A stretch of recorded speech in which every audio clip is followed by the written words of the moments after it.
Matches অর্থাৎ দেশলাই কাঠি। এই দেশলাই কাঠি কিভাবে তৈরি হয়? এই দেশলাই কাঠি একটা ছোট্ট জিনিস, কিন্তু সব কিছু জ্বালিয়ে পুড়িয়ে ছাই করে দিতে পারে। মানুষের বিকাশের পেছনে এর অবদান কখনোই ভোলা যাবে না। এই দেশলাইয়ের কাঠি তৈরি কিভাবে হয় জানেন? সেটা জানার জন্য শেষ পর্যন্ত দেখতে থাকুন ভিডিওটি, আর ভিডিওটিকে শেয়ার করে দেবেন। তো বন্ধুরা, দেশলাইয়ের আবিষ্কারের ফলে আমরা আগুনকে এক চুটকিতেই জ্বালাতে পারি। দেশের একদম ছোট কুঁড়েঘর থেকে শুরু করে বিশাল বিশাল অট্টালিকাতেও দেশলাইয়ের প্রয়োজন হয়। এখন বাজারে দেশলাইয়ের অনেক বিকল্প থাকলেও দেশলাইয়ের জায়গা কেউ নিতে পারবে না। দেশলাইয়ের একটি ছোট্ট কাঠি কিছুক্ষণের মধ্যে পুরো বাড়িকে আলোকিত করে তোলে। তো দেখা যাক এই জাদুর বক্সটাকে বানানো কিভাবে হয়। ইংল্যান্ডে 1827 সালে সর্বপ্রথম স্যার জন ওয়াকার দেশলাইয়ের আবিষ্কার করেছিলেন। উনি কাঠের ছোট টুকরোর ওপর আঠা, starch, antimony sulphide, potassium chloride লাগিয়ে এটা বানিয়েছিলেন।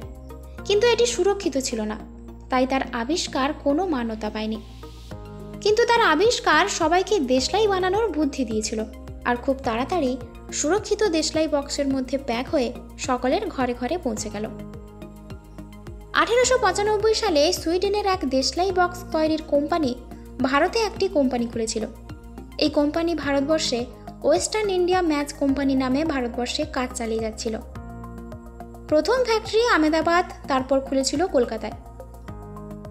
এখন ভারতে খুব কম ফ্যাক্টরি আছে যার বেশিরভাগ কাজটি হয় মেশিনের সাহায্যে, কিন্তু এখনও অনেক ফ্যাক্টরি আছে যার কাজগুলি হয় মানুষের দ্বারা। তাহলে দেখি ফ্যাক্টরিতে দেশলাই বক্স কিভাবে তৈরি হয়। দেশলাই তৈরি করতে সবচেয়ে প্রথমে যেটির দরকার হয় সেটি হলো কাঠির, যা তৈরি হয় কাঠ দিয়ে। দেশলাইয়ের জন্য যে কাঠিটি লাগে তা যেন দেশলাই তৈরিতে ব্যবহৃত সব রকম কেমিক্যালকে শোষণ করতে পারে, আগুনের ভার সামলাতে পারে এবং সহজে যাতে না ভাঙে। এর জন্য সবচেয়ে ভালো কাঠটি ব্যবহার করা হয়, আর সেটি হলো সাদা দেবরাজ বা স্পাইন কাঠ। সবার প্রথমে কাঠের গুঁড়িগুলোকে গাড়িতে করে ফ্যাক্টরিতে নিয়ে আসা হয়। তারপর সেগুলিকে পিস করে পাটার মতো আকৃতিতে কাটা হয়। তারপর সেগুলিকে আরও সরু সরু পাটার মতো পাতলা পাতলা করে কাটা হয়। তারপর এগুলিকে একত্রিত করে একটা মোটা গদির মতো করে মেশিনে ঢোকানো হয়, এবং তারপর মেশিন সেগুলিকে ছোট ছোট কাঠির আকারে কেটে দেয়। এরপর এগুলিকে একটি শেকিং মেশিনে ঢোকানো হয়, আর এর মধ্যে বাজে কাঠিগুলো আলাদা হয়ে যায়, আর যেগুলি কাঠি বানানোর জন্য উপযুক্ত তাদেরকে এক জায়গায় করে রাখা হয়। এবার এই কাঠির মধ্যেকার ভিজে ভাবকে সরানোর জন্য এদেরকে রোদে শুকানো হয়। এই পদ্ধতিকে কার্বনাইজিং প্রসেস বলে। এরপর এই কাঠিগুলোর ওপর মশলা লাগানো হয়, যাকে প্যারাফিন ভ্যাক্স বলা হয়। এটা সেই মশলা হয় যার সাহায্যে কাঠিগুলি আগুন ধরে রাখতে সক্ষম হয়। এই মশলা তৈরির জন্য কিছু কেমিক্যালের ব্যবহার করা হয়। কেমিক্যালগুলি হলো পটাশিয়াম ক্লোরেট, জেলেটিন ক্যাপসুল আর ফসফরাস ইত্যাদি। এই 3 কেমিক্যালকে খুব ভালোভাবে মেশানো হয়, আর তারপর এর মধ্যে লাল, সবুজ, কালো রং মেশানো হয়। এই রঙকেই আমরা দেশলাইয়ের কাঠির ওপর দেখতে পাই। প্যারাফিন ভ্যাক্স তৈরির জন্য 3টি আলাদা আলাদা পদার্থের কাজও আলাদা। যেমন জেলেটিন ক্যাপসুলের জন্য প্যারাফিন ভ্যাক্স কাঠির ওপর লেগে থাকে। ফসফরাসের জন্য একে যে কোনো জায়গার ওপর ঘষলে আগুন জ্বলে, আর পটাশিয়াম ক্লোরেট আগুন জ্বলতে থাকার জন্য পর্যাপ্ত পরিমাণ অক্সিজেন প্রদান করে। এই জন্য 3টি পদার্থকে সমান মাত্রায় মেলানো খুবই জরুরি। এবার প্যারাফিন ভ্যাক্স তৈরি হয়ে গেছে। এখন দরকার কাঠিগুলোকে সেই ভ্যাক্সের মধ্যে ডোবানো। কিন্তু তার আগে এই কাঠিগুলোকে সঠিক আকারে সাজানো হয়, তারপর তাদের অ্যামোনিয়াম নাইট্রেটে ডোবানো হয়। এর কারণ হলো প্যারাফিন ভ্যাক্স শেষ হওয়ার সাথে সাথে যেন আগুন নিভিয়ে না যায়। যখন অ্যামোনিয়াম নাইট্রেট ভালোভাবে শুকিয়ে যায় তখন তাকে গরম প্যারাফিন ভ্যাক্সের মধ্যে ডোবানো হয়। এরপর কাঠিগুলিকে শুকানোর জন্য রোলিং মেশিনের মধ্যে ভরে ঘোরানো হয়।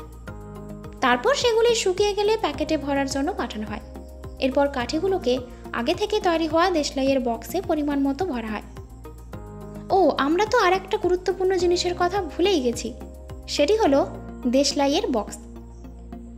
দেশলাইয়ের কাঠি তো তখনই জ্বলে যখন একে বক্সের ঘর্ষণযুক্ত অংশে ঘষা হয়।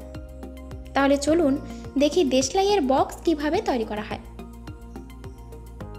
দেশলাইয়ের বক্স তৈরি করতে সবার প্রথম প্রয়োজন কার্ডবোর্ডের।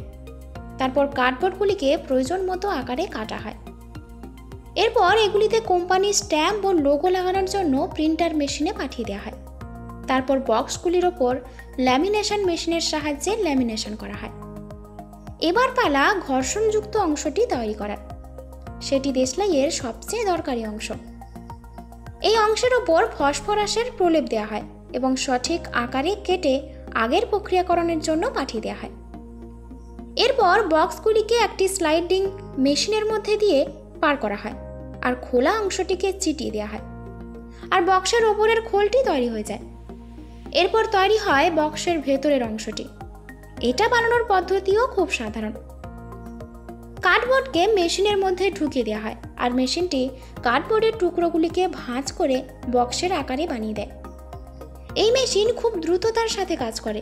1 ঘন্টায় প্রায় 50,000 বক্স তৈরি করে দেয়। এবার একটাই কাজ বাকি থেকে গেল দেশলাই বক্সের মধ্যে দেশলাইয়ের কাঠিগুলো রাখার। এই কাজটিও মেশিনের সাহায্যে করা হয়। সঠিক পরিমাণে বক্সের মধ্যে কাঠি ভরার পর এগুলির একটি পরীক্ষা করা হয়। সব ঠিক থাকলে তারপর এটাকে বাজারে পাঠিয়ে দেওয়া হয়। এবার দেশলাইগুলো যে কোনো ঘরের উনুন থেকে শুরু করে মন্দিরের প্রদীপ জ্বালানোর জন্য তৈরি। এবার দেখব যে দেশলাই জ্বলে কি করে। দেশলাইয়ের উপরের অংশ যেখানে পটাশিয়াম ক্লোরেট লাগানো থাকে সেটিকে বক্সের গায়ে লাগানো ফসফরাসের প্রলেপের উপর ঘষলে আগুন জ্বলে। এই পটাশিয়াম ক্লোরেট দহনশীল পদার্থ হওয়ায় ফসফরাস প্রলেপের উপর একটু ঘর্ষণ করলেই উৎপন্ন গরমের জন্য স্পুলিংয়ের সৃষ্টি করে। তার ফলেই আগুন জ্বলে ওঠে। তাহলে আপনারা দেখলেন এখনকার যুগে কিভাবে দেশলাই বক্স তৈরি করা হয়।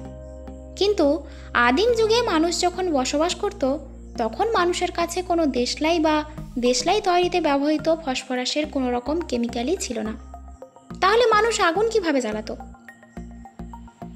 তখন মানুষ চকমকে পাথরে পাথর ঠুকে আগুন জ্বালানোর চেষ্টা করত। তাও স্ফুলিঙ্গগুলো ঠিকঠাকভাবে তৈরি হতো না। তারপর মানুষ আগুন জ্বালানোর পদ্ধতিকে সঠিকভাবে শিখে নানা রকম শুকনো পাতা ঘাসের ওপর স্ফুলিঙ্গগুলিকে দিয়ে জ্বালানো হলো। পাতা বা ডালগুলি যদি একটু ভিজে থাকতো তাহলে আগুন জ্বলতে চাইতো না। শুধু পাথরে পাথর ঘষেই নয়, ওই স্ফুলিঙ্গগুলি যখন শুকনো ঘাসের ওপর পড়তো তখন তাকে ফু দিয়ে দিয়ে খুব কষ্ট করে জ্বালাতে হতো। এই আদিম মানুষের এতটা কষ্টের জন্য আজ আমরা ভরপেট খেতে পাচ্ছি, জঙ্গলি পশুদের হাত থেকে নিজেদের রক্ষা করতে পারছি। এর জন্যই পরিবেশের এত উন্নতি ঘটেছে।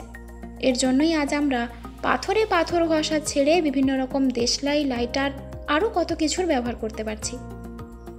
এই আগুন আবিষ্কারের ফলে আমরা কোনো কিছুকে পোড়াতে পারছি, পরিবেশ দূষণ করতে পারছি। বন্ধুরা, আপনারাই বলুন, আগুনের আবিষ্কার বর্তমান পৃথিবীকে উন্নতির দিকে নিয়ে যাচ্ছে না ধ্বংসের দিকে নিয়ে যাচ্ছে? কমেন্ট করে অবশ্যই জানাবেন। আর দেশলাইয়ের কাঠি অপচয় করা বন্ধ করুন, কারণ এগুলি তৈরি হয় কাঠ দিয়ে, আর কোথা থেকে আসে তা আপনারা নিশ্চয়ই জানেন। তাই এগুলোর অপচয় না করে আমরা এই প্রকৃতিরই দান, আর এই প্রকৃতি না থাকলে আমাদের কোনো অস্তিত্ব নেই। এই কথা মাথায় রেখে পরিবেশকে বাঁচান এবং পারলে এই তথ্য সম্বন্ধীয় ভিডিওটি সকলের সাথে শেয়ার করুন। চ্যানেলটিকে সাবস্ক্রাইব করে দিন। ধন্যবাদ।